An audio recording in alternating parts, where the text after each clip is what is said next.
Hey, I'm here with Joe Lewis. Joe, you and I, we've met quite a few times, but this is the first time we ever got a chance to sit down and talk. Good to see you. It's true. There's never enough time to talk bees. I love it, so thank you. Chester County Beekeepers Association hosting a symposium. That's where we're running into each other this time. Here at Westchester University. And you're one of the facilitators here, so I've been chasing you all day saying we need to spend 10 minutes and just chat and catch up, see what's going on. So what are you up to? Well, I'm anxious to get the beekeeping season started. You know, we're 29 days ahead this year in springtime in terms of temperature days. So spring's coming early. Yeah. And I know the swarms are coming this year, so I know it's going to be a great season. Do you monitor grow degree days? Only because Dr. Karen told me yesterday we're 29 days ahead on degree days. Okay. So I listened to you on Gary's podcast. Well done. That was a lot of fun. I'm kind of disappointed that he beat me to you. I'm sorry. That's okay. First come, first it's all serve. Good. All's fair in finding guests, and I'm laughing because I see Megan's over there smirking in the background. So 357, I heard you talking about that. Can we talk about that a little bit? Sure. I came up with the idea of Beekeeping 357 to kind of give people some numbers to think about when they're, their numbers count. And I always say, when I boiled it down to the essentials, I kind of figured out, oh my gosh, you've got to do three things. You got to keep your bees alive, but one of the ways you do it is, you feed them if necessary when there's no nectar coming in. Right. You control the varroa mites, and you requeen. And if you do those three things, you're going to have bees for a very long time. So, and that's the three. And then the five is, if you keep 5 hives of bees, you've got flexibility. You can make nukes, you can make splits, you can move assets back and forth and cross level. And like I learned today, Dr. Melbreth keeps all of her bees at the same level. Part of that is cross leveling. Yeah. And then 7 was the 3, 5, and 7 number of frames that you use to make splits in the year in May, June, and July. The longer it is in the season, the more assets you have to use in order to be successful. Otherwise, you're going to lose that split. I've experimented. Farming is beekeeping is about farming. Yeah. Farming is about learning the boundaries of failure. Until you learn where the boundary is, you're just going to cross it up all the time. So you got to figure out what works, what doesn't, and that's what farming is. And that we're bee farmers. I have a different practical mode of 5 hives. Is people who work for a living, that's about the most they can handle. Now the secret. I'm going to give you the secret. Go ahead. You keep some of your bee yards close to work. Yep. You work those on the way home from work, and you call your wife and say, I'll be home at 6:30, maybe 7, have dinner ready, and she'll call you and say, what time do you want dinner tonight? I'm going to have to change the schedule so I get out of work before dark. Yes, you do. Yeah. You've got to get Actually, out. I keep trying to talk my company into let me put bees on the property. On the roof. That would make a difference. That would make a lot of sense. Yeah. So what do you got going on? Oh, gosh. Ready for the season? Well, no, I'm going to get ready. And the reason I'm going to get ready is because Tuesday of this week, I retired. Wow, congratulations. Second Good time, for you. Second time. I did a career in the Army as a military officer, Yeah. and then I did a 15-year career as a government civilian working for the Army, and now I'm finished, and now I can give my bees proper attention because I've neglected them over the years, and I have neglected my animals, and I needed to do a better job. I really wish that I could retire and go live in the Ozarks or something. I don't know what that means, but I'm envious of you. And Klaus, he's got the same thing. He does nothing but wander out every day and look at his bees. What a life. What a life, I'm telling you. It was good to get to meet you and Bob at the EAS this last year, and I'm looking forward to EAS this year. And hopefully you're going to come down and stay the whole week. Yeah. And if you can get time off, and because I'm trying to get there for the whole week. How far are you from there? 40 miles. Yeah. So, but maybe we'll have to do a day trip, plan that in. Yes, yes. I'll show you some of my bee yards. Nice. How many do you have? About 12. Some of them. So you're about 18 now that you're retired.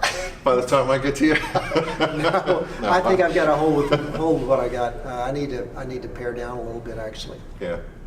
Yeah, it makes sense. Somebody said, "How many beehives does it take to make a living?"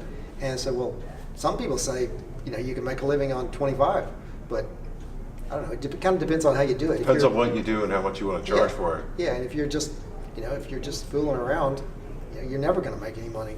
I was driving here, hour and a half ride to come over here for me, and listening to podcasts. I don't get a chance to listen to others. Do you listen to yourself sometimes. ever? Do you ever listen to yourself? No. No? Well, actually, when I put a podcast out, usually within the week, I listen to it once just to make Just sure for from a production standpoint. Quality control. I find things wrong. I cringe at what I say.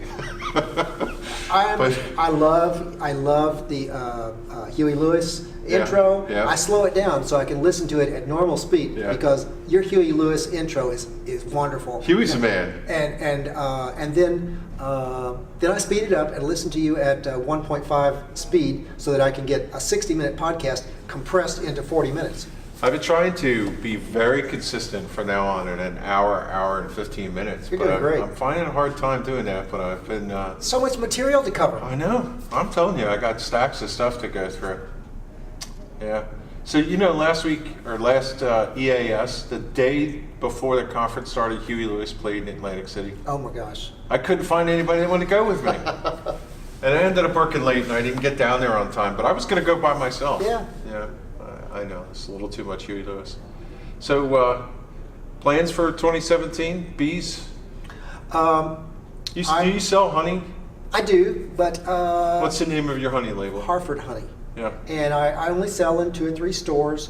And do you go sell on the weekends? Any of that No, stuff? I don't do any weekend stuff. I can't believe I would do that. No, I guess it's too maybe hard in a new life, but not in the current to one. commit yourself to a weekend market. It's like being chained with a ball and chain. Yeah.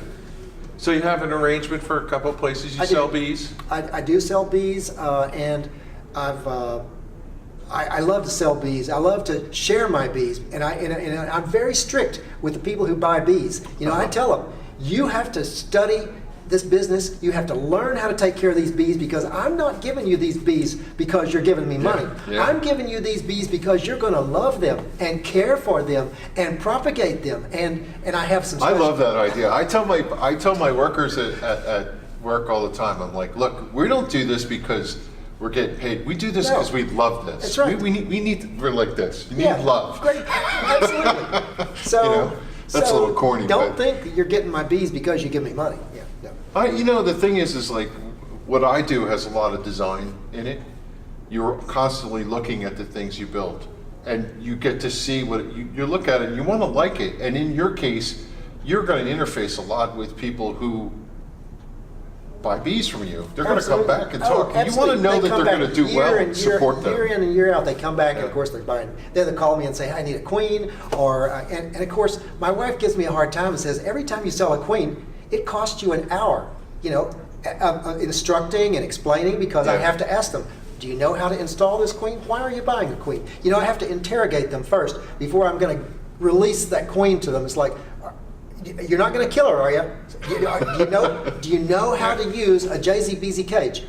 What do you mean you don't know what a JZBZ cage is? I don't know what a JZBZ cage is. Oh my gosh. So it'll take me 30 minutes to explain, but I met the guy who invented all the JZBZ, or GZBs as they call it sometimes, equipment. And he explained to me when I went to the 2008 Sacramento convention. He said, I invented this little window on the back. It's a get acquainted window. You break out the breakout bar. The workers can go in and out. The queen stays inside until you're ready to release and start the candy eating process. Okay. You don't have to buy a really expensive. Now you incented me to go look this up. I didn't hear it. No, you know what? You can't find anything online about it. I've never heard of it. Yeah, it's only the guy that invented it and me that tell about it, and I tell everybody about it. Well, you'll have to send me a photo and I'll put it out there. All right. But have you seen over in Brushy Mountain, they got that Queen introduction frame? Sure. Yeah, I have one of those. You spent probably $15 for that. Yep. Yeah. I only bought it for the Gadget Garage so that I could show people the thing. It's great for Gadget Garage. It's neat. I love Gadget Garage. Yeah. We have a lot of fun. We just did one at Raritan Valley Beekeepers Association recently, and I brought that. And, maybe you and Bob could come down to Susquehanna and do Gadget Garage for us. Sure. Let us know. We'll come down and make a day of it. That'd be cool. Anything else you want to share with us? We'll touch base again when we get to EAS. We'll talk more, and it's just great to get to see you and get to share our excitement about our love of honeybees. Yeah. And hope you have a great season this year. I'm looking forward to it. My Every year, prediction- this is the time, right? Now, this is my prediction. Okay. Last year, we got no black locust. You Yeah. know, the funny weather last year. I heard that. 2016. I don't have any in my area, so. Oh, okay. Well, I'm sorry. I know, Because you should be sorry, because if I had it, I'd be a lot happier. black with locust Beekeeper. is such a wonderful, wonderful honey. But in the old days, they said black locust would only make 2 out of 5 years. And in this region, the tulip poplar region, they counted on tulip poplar for 100 pounds of honey per hive per year Yeah. as their standard. We haven't made any tulip poplar honey in this region since about 1990. So it's been 20, Wow. 25 years. So I asked Peter Lintner, author of Garden Plants for Honeybees, Yeah. the expert on plants, who's going to be one of the main speakers at EAS this year. Oh, yeah? I asked Peter, I said, why can't we make any tulip poplar honey anymore? He said, oh, it's simple. It's there's no day-night temperature difference anymore. At the time that the tulip poplar blooms, you have to have a diurnal temperature range. And he said, it's climate change. I'm sorry, but Wow. it's climate change. Who knew? Yeah. I have a friend who has black locust right where he is, and every year he kills it. He just kills it every year.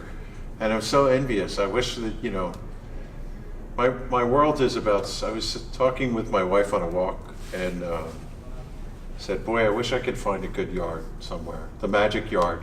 Well, location Are is you in everything. seek of magic yards? Always. Yeah. And I found some places in my county where there's this dead zone right in the middle. It's like 5 miles wide, and bees never do any good there because there's nothing for them. And I go, a little far this way and a little far that way, and everything's okay. Yeah. And up here in Chester County, just north of the Maryland-Pennsylvania line, they get more Japanese bamboo, and they get more of this and more of that. It's like, if I just had time to drive another hour and get my bees farther away, it's all about location. It is.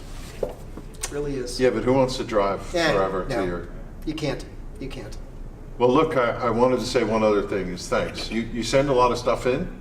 Several of the My genesis of things come from you, and I wanted to thank you personally. And I good catching up. I don't hesitate to comment and give you kudos for the great stuff you continue thanks. to put out. Thank you so much. Yeah. Keeping us up to date. Your last article on 104, episode 104 was particularly interesting with the bees learn counting, how bees count. Yeah. That was great. What's funny is I found a follow-up to that. I posted to the Facebook page. Lars Chitka was the doctor from that. Oh, He really? was on Science Friday with Ira Flato recently. Have you Oh, seen that video with the bumblebees moving the ball around? I heard about it. Yes. That's him. That's him. Same Oh, guy. Oh my gosh. From that study from '94. I'll have to look it up. And they interviewed him. That It's is really neat. That's so cool. Yeah. Joe, it's good catching up. Thank you, Kevin. We'll see you at EAS, if not sooner. Sounds good. Thanks. My pleasure.